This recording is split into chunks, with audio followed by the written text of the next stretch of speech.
Hey everyone, it's Amanda from Amanda Loves Animals, and today I'm going to be doing a day in the life of an animal shelter volunteer video. Quick side note, I'm uploading now on Wednesdays and Saturdays. I really miss doing YouTube videos and I'm getting back into it. There will probably be spontaneous videos throughout the week, but that's generally going to be my focus. I'm not doing this in a vlog version or showing you how because I'm extremely busy at the shelter, as you will learn, and it's not really appropriate for me to be like, hey guys, what's up? I do show some shelter vlogs sometimes, and I try to get, build up some clips and pictures and stuff. I know you guys do enjoy that, so I will definitely continue that. But I just wanted to do a sit down and talk to you my schedule through the day, because animal shelter volunteers are very underestimated, and people think I sit around with baby bunnies and puppies all day, and that is not what I do, and it's the hardest job that I've ever had, and that's a volunteer job. I've been a lifeguard, I've been a swim instructor, I've done retail, all that kind of stuff, and this is the hardest thing I've done. And so yeah, I just wanted to go through what I do. So I usually get there at about 8 o'clock on a good day, and I'm cleaning from 8 to 12. We open to the public at 12. If you've seen my shelter tour video, you kind of know where the rooms are set up, but I'm usually in the small animals and the birds. So the small animal room usually has mice, gerbils, hamsters, ferrets, rats, chinchillas, guinea pigs. So I'm cleaning those cages, and obviously that's a process because they're all different beddings and all different foods. I have to do Care Fresh for the little guys, and then pillowcases for the rats and chinchillas, and big blankets for the ferrets, and towels for the guinea pigs, and all that kind of stuff. And they obviously all have different food.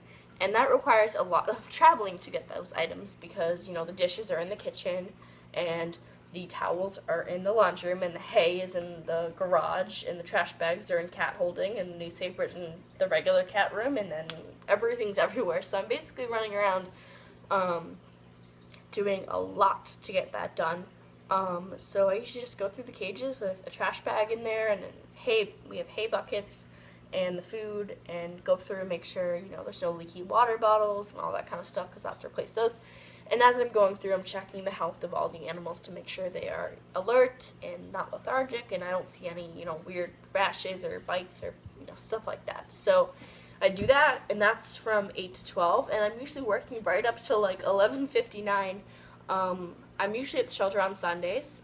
Everyone usually kind of has their specific day that they are usually there, so I expect if people to be there that will work with me, but sometimes I show up on Tuesdays or Thursdays or whatever like that.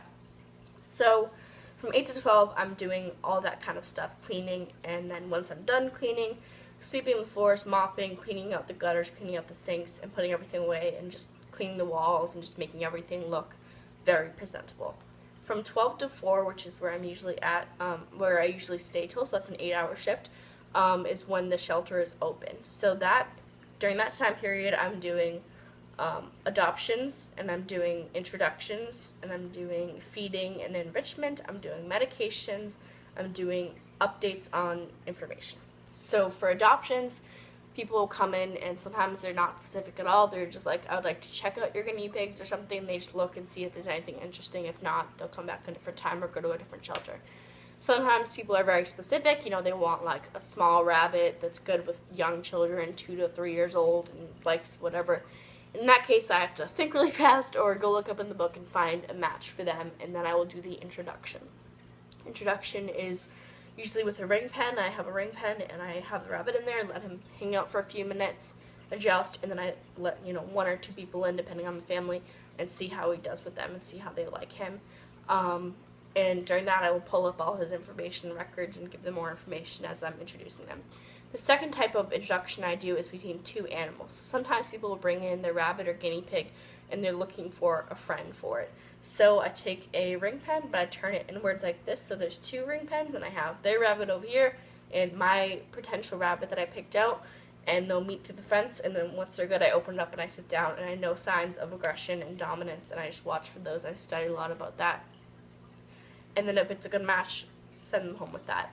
I'm filling out adoption papers and getting them started on, filling out their information and calling their landlord and seeing, if they have any pets at home and all that kind of stuff. And then I'm doing whatever else the staff are asking me to do with these adoptions. And then with surrenders, we are getting, animals surrendered. I'm setting up those cages in the back usually, so if, say, Amanda Macaw's coming in clear out this, cage. So I set all that up or whatever. So I set up cages for the surrenders, and then I do enrichment and vegetables and stuff like that in the afternoon. So enrichment, getting some willow sticks or, wood or toys in general and putting them in the cages. And then I do vegetables, which take a long time because there's a lot of rabbits and guinea pigs and all that kind of stuff. So I'll be doing buckets of lettuce and greens and peppers and all that kind of stuff. And then I distribute that. And at that point, I go around and check all the water bottles again and check the food and do, just basic examinations. That's in no order, but I do those things between 12 and 4. And then also, sometimes I'm doing socialization with animals that are shy or not used to people, or animals that are in our back room, which means that they're not available for adoption yet. And I, check them out and see what's going on with their behavior and log it in if I've seen anything different. I also log in animals that are, not doing well, like if they pooped today or if they're eating, and I check it off on the clipboards we have. We also have name cards on each animal's cage that say their name and like about me. So sometimes if I see something interesting, I'll add it, like likes carrots or whatever, just to give potential adopters an idea of what the animal is like. And then I do meds at the end of the day, which is usually force feeds and eye drops and stuff like that. So yeah, that's 8 to 4 usually, and it's a lot of work. I do love it, but I just want to give you guys like a little information about what it's really like. It's very difficult, but I hope you guys enjoyed this video and learned a little bit more. I hope you look forward to my shelter vlogs and other videos coming up, and I'll see you guys later. Bye!